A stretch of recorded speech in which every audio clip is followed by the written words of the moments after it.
about how to integrate Spring Boot with Redis cache. Okay, so in the last session I have discussed about how to integrate Spring Boot with Redis database. Okay, so in this session I'm going to talk about how to use this Redis as a cache. Okay, so I'm going to use Spring Boot with MySQL here. So in between, like Spring Boot and MySQL, I'm going to use this Redis as a cache. Okay, before I'm going to enabling the cache, so let me show you guys how it will work. So when you hit the endpoint, so it will get the data from the database, right? So I just want to show you before I'm going to enabling the cache. Okay, so this is the post method. So I'm just posting the employee data, so I'm just saving the data. Okay, so I just added one employee object, so let me get it, that particular employee object. Okay, so let me hit it, so it is returning. So let me show you the logs, guys. So here I got it. So employee is fetching from the database, that is employee ID is 1. So when you hit second, third or fourth time, so I will get it from the database only. See, so I'm getting the logs, so it is getting from the database, right? So now, so I don't want to hit the database again and again, so it will improve the, so it will like lack of performance, guys. So by using this Redis cache, you can improve the performance. So instead of hitting the database, it will get the data from the cache. Okay, so Spring Framework provides an abstraction layer with set of annotations for caching support, guys, and we can work together like with various cache implementations like Redis, EHCache and Hazelcast. Okay, so to enable this, okay, what we need to do is, so we have like few annotations, guys. One is cacheable. Okay, so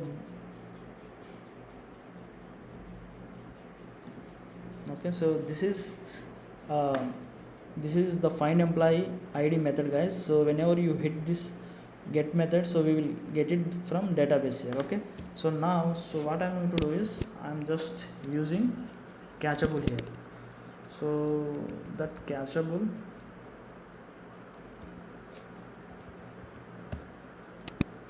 so in the cacheable, what I'm going to do is, so I'm going to use cacheable value.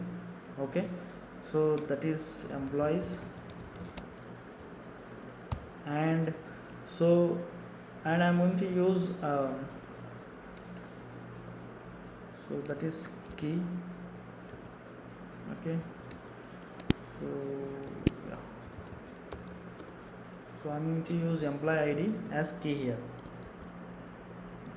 Okay, so whenever like whenever like you are trying to get it from the database, okay, from the second time onwards, it will get it from cache.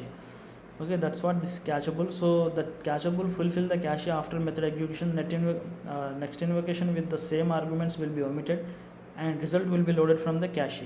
So that's what this cacheable will do. Okay, and coming to the put mapping, so like let's say, so whenever you are trying to get one data, and after that, so someone like have been updated that data has been updated in the database and not in the cache. Okay, to avoid that conflicts, so what we need to do is, we have to provide cache put. So that is cache put. Okay, so here we will use, so employees. Okay, and we will use key. Okay, that key is employee ID. Okay, so yeah, so like finally, like so when you are trying to deleting the employee from the database, okay, so you have deleted from the database, but what about the cache? So you have to delete it from the cache itself, right? So what I need to do is, we have cache evict method. Okay, by using cache evict, so here we will define, okay, so we have all entries true. Okay, so this cache evict will remove entry from the cache, can be both conditional and global to all entries in a specific cache. Okay, so that's what this cache evict will do. Okay, so that's it guys. So let me restart this application, and yeah, so in the main application, so I have to enable the cache guys.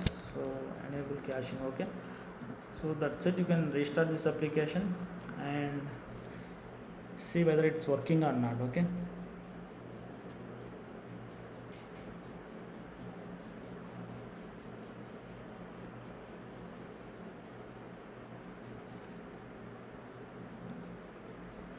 so here let me flush the cache before I'm going to start this application. Okay, so through this CLA also, Redis CLA also, you can clear the cache guys. So by using this flush DB you can clear the cache.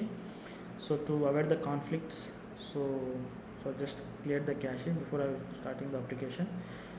So it is started guys. So now let me add first employee object here. Okay, with post method. So it's added successfully. Now I'm trying to get it from database for the first time. Okay, so it is hitting the request to database. Okay, so now see the logs. So we got it. Okay, so employee fetching from the database. Okay, so when you hit the second time, we should not see that log. So because we did not get any log for the second time, so because it is returning from the cache. Okay, so hit it. See, we did not see any logs here. Okay, so it's working fine. So now I'm going to update this employee data. Okay, so let me update as Tom. Okay, by using put method. So let me update this. So it is updated successfully. Now I'm trying to get it from cache. See, we are getting Tom. Okay, so when you see the logs, so after updating, okay, so after updating, so we did not get any data from database. Okay, so we are getting from the cache because we are updating by using. Okay, so if you observe here, so we are updating by using this cache put method. Okay, so that is the reason.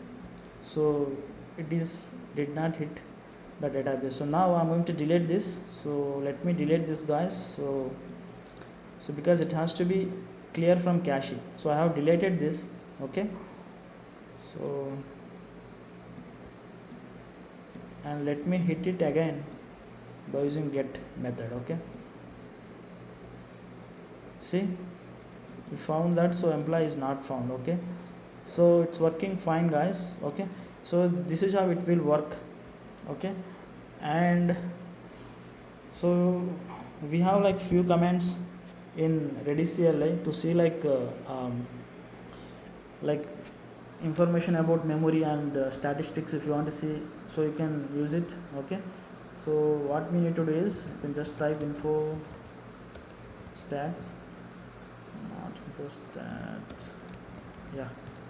So here we will get information like so total connections is received and total commands is processed. Okay, so you will have like all the statistics about this Redis. Okay, and coming to the memory, okay, we will have like info memory. Okay, let me clear this. So the command is info memory. So here we will have like statistics about memory guys. How about the used memory? Okay, so and so allocated memory. So you will see like so used memory human, used memory RSS. Okay, so you will get like all the data here, so by using these commands. Okay, so yeah, so that's it guys. So if you like this video, so please do like and subscribe my channel. So in the next video I'm going to talk about how to use this Redis as a message broker. Okay, so bye, have a good day.